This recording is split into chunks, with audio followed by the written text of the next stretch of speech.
Project import rules. Rule 1. Short questions answers. FAQ. Q1. What is Rule 1 of the project import rules about? Ans. Rule 1 states the short title, extent, and commencement of the project import rules. Q2. What is the short title given under Rule 1? Ans. The rules are called the project import rules. 1986. Q3. To which area do the project import rules apply? Ans. They extend to the whole of India. Q4. From when did the project import rules come into force? Ans. They came into force on the date of their publication in the official gazette. Q5. Does Rule 1 deal with concessional duty rates? Ans. No. Rule 1 is introductory only. Concessional duty provisions are covered in later rules. Q6. What is the purpose of including Rule 1 in the rules? Ans. To formally name the rules, define their territorial applicability, and specify their effective date. Q7. Is Rule 1 procedural or substantive in nature? Ans. It is procedural and introductory, not substantive. Project import rules. Rule 2. Short questions answers. FAQ. Q1. What is Rule 2 of the project import rules? Ans. Rule 2 deals with definitions of important terms used in the project import rules.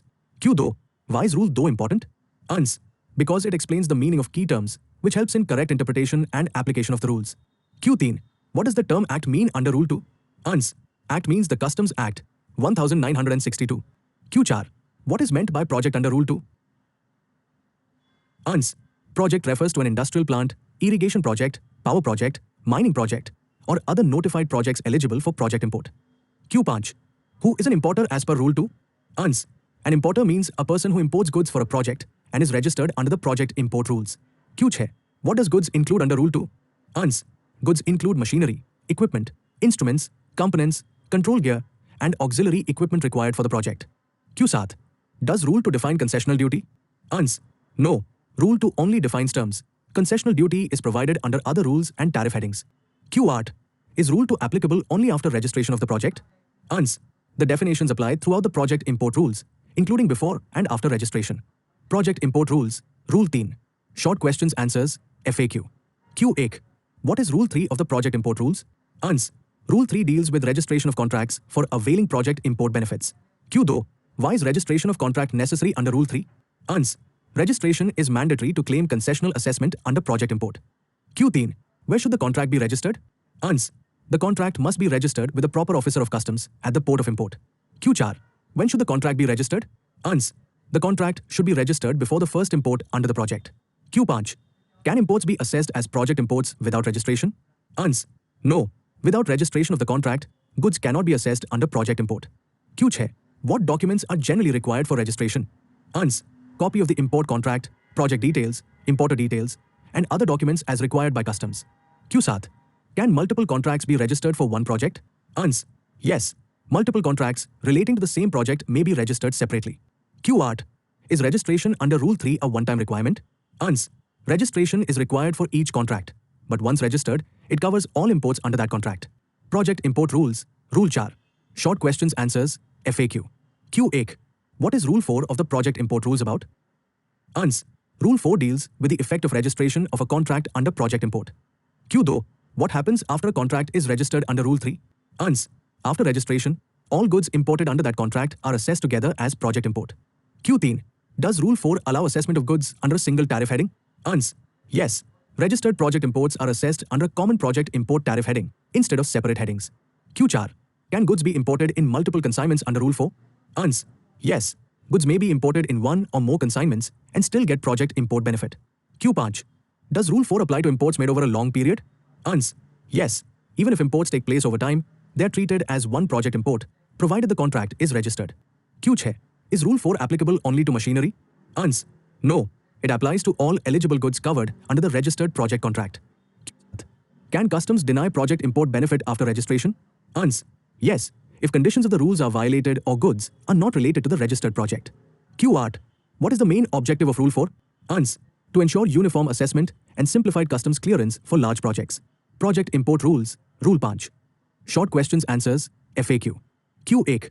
What is Rule 5 of the project import rules about? Ans. Rule 5 deals with amendment of registration of a project import contract. Q2. When can amendment of registration be required? Ans. When there is a change in contract value, quantity, description of goods, or project details. Q3. Who can apply for amendment under Rule 5? Ans. The importer who registered the contract can apply for amendment. Q4. Which authority allows amendment of registration? Ans. The proper officer of customs who registered the contract. Q5. Is amendment allowed after imports have started? Ans. Yes. Amendment is permitted even after commencement of imports, subject to customs approval. Q6. Does amendment automatically grant project import benefit? Ans. No. The amended details must still satisfy project import conditions. Q7. Can amendment be rejected by customs? Ans. Yes. Customs may reject the request if the amendment is not justified or violates the rules. Q8. What is the purpose of Rule 5? Ans. To provide flexibility in project execution while maintaining customs control and compliance. Project import rules. Rule 6. Short questions answers. FAQ. Q8. What is Rule 6 of the project import rules about? Ans. Rule 6 deals with finalization of assessment of goods imported under a registered project. Q2. Why is final assessment required under Rule 6? Ans. Because project imports are often assessed provisionally at first, pending completion of imports and submission of details. Q3. When is the final assessment done? Ans. After all goods covered by the registered contract have been imported and required documents are submitted. Q4. Who finalizes the assessment under Rule 6? Ans. The proper officer of customs finalizes the assessment. Q5. What documents are required for final assessment? Ans. Final import invoices, list of goods actually imported, contract details, and any other documents required by customs. Q6. What happens if excess duty was paid at provisional stage? Ans. The excess duty is refunded, subject to law and conditions. Q7. What if short duty is found payable at final assessment? Ans. The importer must pay the differential duty. Q8. What is the objective of Rule 6? Ans. To ensure correct levy of customs duty after completion of the entire project import. Project import rules. Rule 7. Short questions answers. FAQ. Q8. What is Rule 7 of the project import rules about? Ans. Rule 7 deals with miscellaneous and residual matters, including powers of customs authorities to ensure proper implementation of the rules. Q2. What type of issues are covered under Rule 7? Ans. Issues not specifically covered under earlier rules relating to effective administration of project imports. Q3. Does Rule 7 give discretionary powers to customs officers? Ans. Yes. It empowers the proper officer of customs to take necessary actions as per law. Q4. Can customs issue directions under Rule 7? Ans. Yes. Customs may issue procedural directions to ensure compliance with project import rules. Q5. Is Rule 7 substantive or procedural? Ans. It is mainly procedural in nature. Q6. Does Rule 7 override the Customs Act 1962? Ans. No. It operates subject to the Customs Act 1962. Q7. Why is Rule 7 important? Ans. It provides administrative flexibility and helps in resolving practical issues during project import clearance. Q8. What is the main objective of Rule 7? Ans. To ensure smooth and lawful implementation of the project import rules. Project import rules. Rule 8. Short questions answers. FAQ. Q8. What is Rule 8 of the project import rules about? Ans. Rule 8 deals with the power to relax provisions of the project import rules. Q2. Who has the power to relax the provisions under Rule 8? Ans. The central government has the power to relax the provisions. Q3. In what situations can relaxation be granted under Rule 8? Ans. Relaxation may be granted in genuine hardship cases or where strict application of the rules is not feasible. Q4. Is relaxation under Rule 8 automatic? Ans. No. Relaxation is granted only on application and after examination by the competent authority. Q5. Can procedural requirements be relaxed under Rule 8? Ans. Yes. Procedural requirements may be relaxed, subject to conditions imposed by the government. Q6. Can substantive conditions be relaxed under Rule 8? Ans. Generally, procedural conditions are relaxed. Substantive conditions are relaxed only in exceptional cases. Q7. Does Rule 8 override the Customs Act 1962? Ans. No. Any relaxation must be consistent with the Customs Act 1962. Q8. What is the objective of Rule 8? Ans. To provide equitable relief and flexibility in deserving cases while safeguarding revenue. Project import rules. Rule 9. Short questions answers. FAQ. Q8. What is Rule 9 of the project import rules about? Ans. Rule 9 deals with repeal and savings of earlier rules relating to project imports. Q2. Which rules are repealed under Rule 9? Ans. The earlier project import, registration of contracts, regulations rules in force before 1986 are repealed. Q3. What is meant by savings in Rule 9? Ans. Savings means that actions taken under the old rules remain valid even after repeal. Q4. Does repeal affect contracts registered under old rules? Ans. No. Contracts registered and actions taken earlier are protected under the savings clause. Q5. Are past assessments invalid after repeal? Ans. No. Past assessments and proceedings remain legally valid. Q6. Why is a repeal and savings clause necessary? Ans. To ensure legal continuity and avoid disputes for actions done under previous rules. Q7. Does Rule 9 impact new project imports? Ans. No. New imports are governed only by the Project Import Rules 1986. QArt. What is the main objective of Rule 9? UNS. To replace old rules smoothly while safeguarding earlier lawful actions. Subscribe for regular updates and expert content. Knowledge grows when you subscribe. Subscribe to learn something new every day.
दोबारा तो उसमें क्या होता है, फिर आदमी का interest खत्म हो जाता है, फिर वो